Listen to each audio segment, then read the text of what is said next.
Vídeo de hoje do canal do Nicola para falar sobre o desespero do São Paulo em relação à venda de atletas para o exterior. São Paulo recorrendo a empresários para tentar buscar propostas para os seus jogadores. Tem também informação importante envolvendo Cássio e Corinthians. E que história é essa de que a folha salarial do Atlético Mineiro hoje bate na casa dos 24 milhões de reais por mês? Vou falar também sobre a hashtag #ForaTite. Mesmo com mais uma vitória da seleção brasileira, o técnico da seleção segue sem moral algum com o torcedor brasileiro. Atualizações sobre o Davi Luiz, que história é essa de que nessa quinta-feira bateu-se o martelo entre o Flamengo e o zagueiro ex-seleção brasileira. E por último, reforços no Bahia. Tudo isso a partir de agora.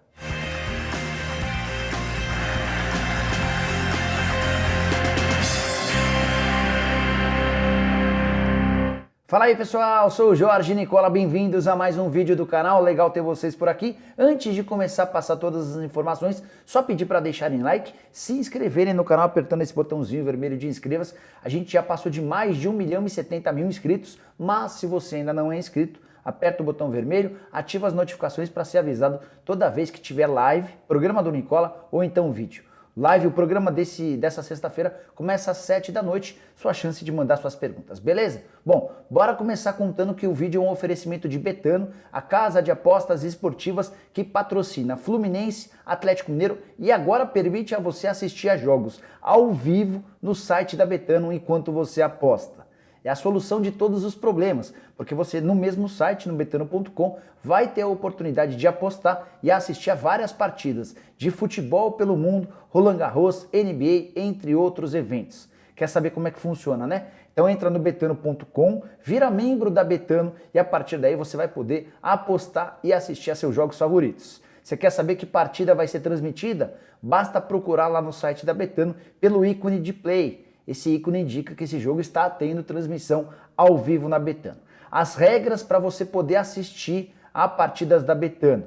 Todas as transmissões são abertas e gratuitas para os membros da Betano.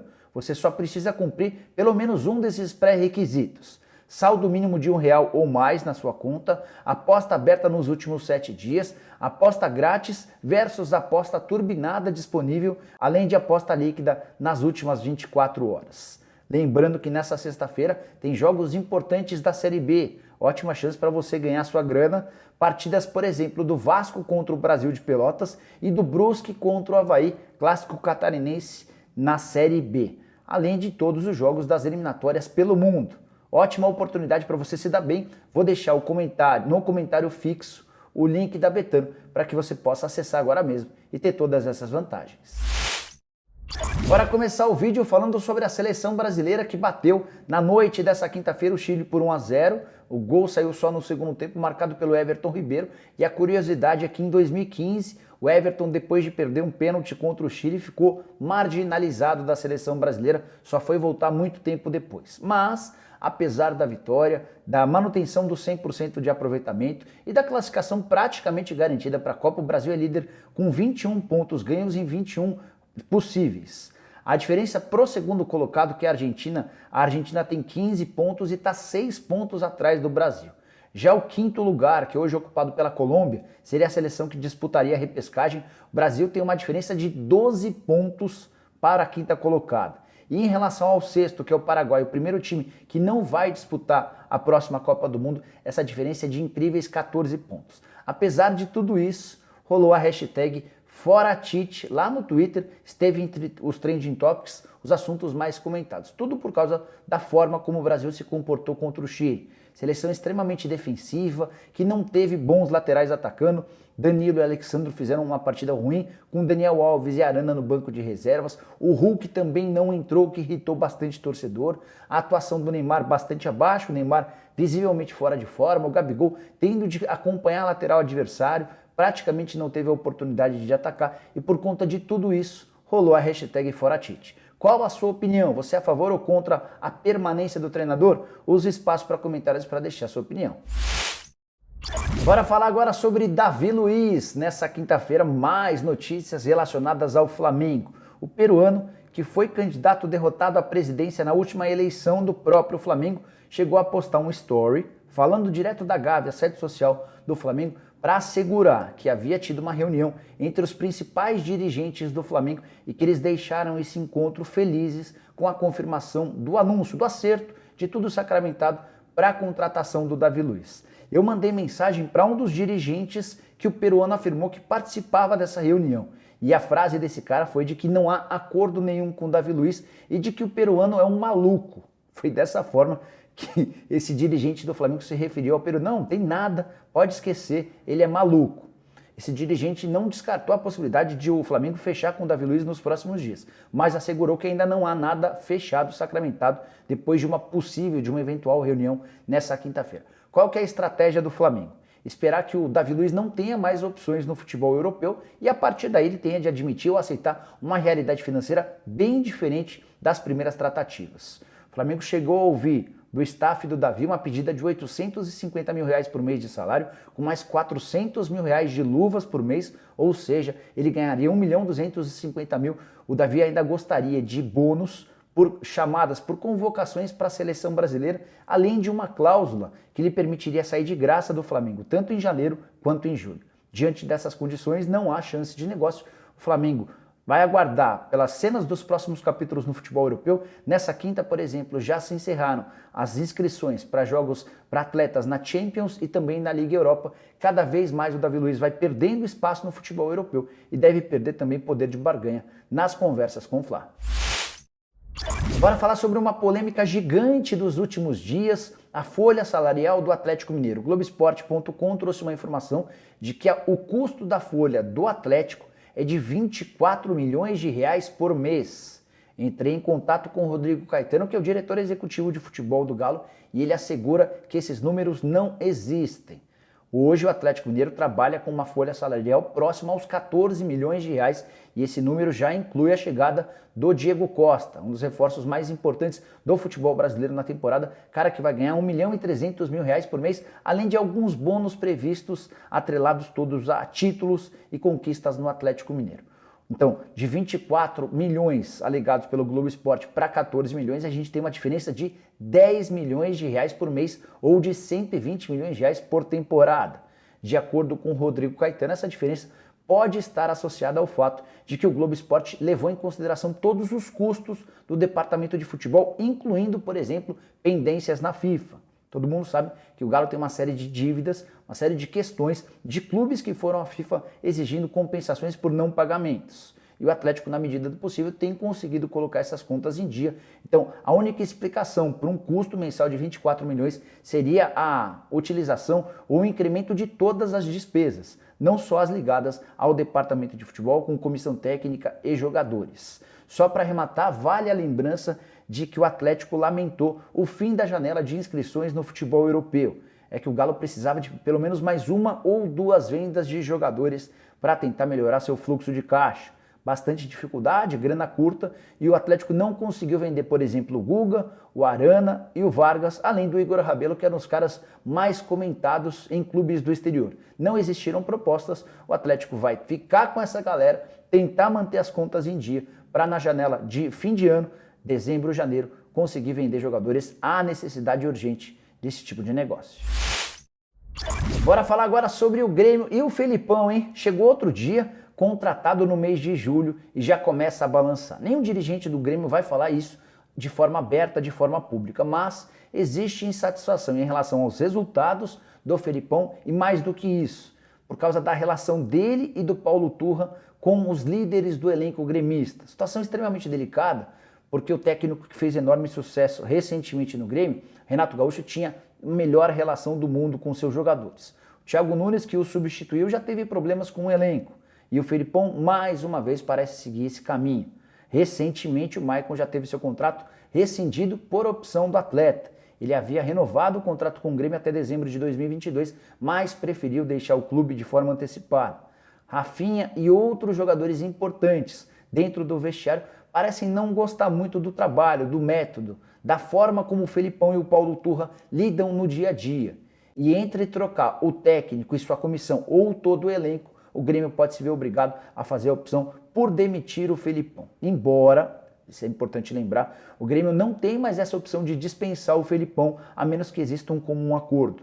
Vale a lembrança de que a CBF criou uma regra que impede que um clube mude de técnico ou demita mais de um técnico por edição de Campeonato Brasileiro. E o Grêmio já demitiu o Thiago Nunes em 4 de julho. Então estou muito curioso para saber como é que o Grêmio vai proceder em relação a isso. Felipão, que no comando do Grêmio tem 14 jogos, 7 vitórias, 2 empates e 5 derrotas.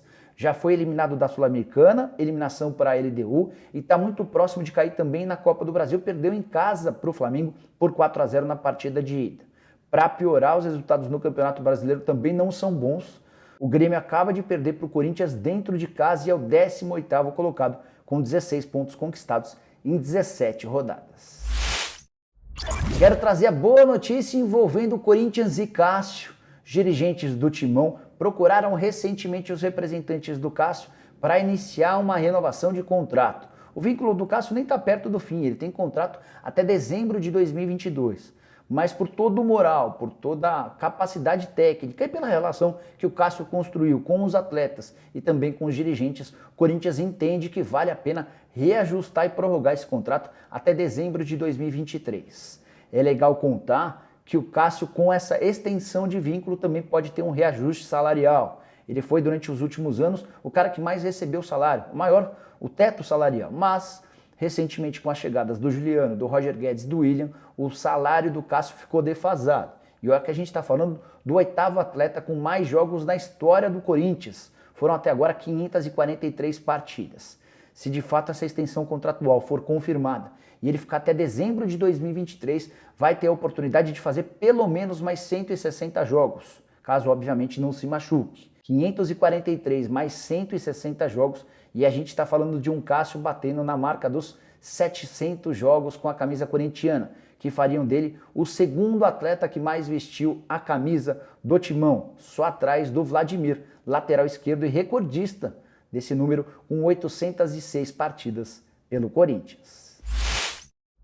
Bora falar agora sobre o São Paulo, outro clube desesperado por vendas de atletas. Tudo porque o tricolor havia orçado a meta de vender 176 milhões de reais com transferências de atletas para o exterior.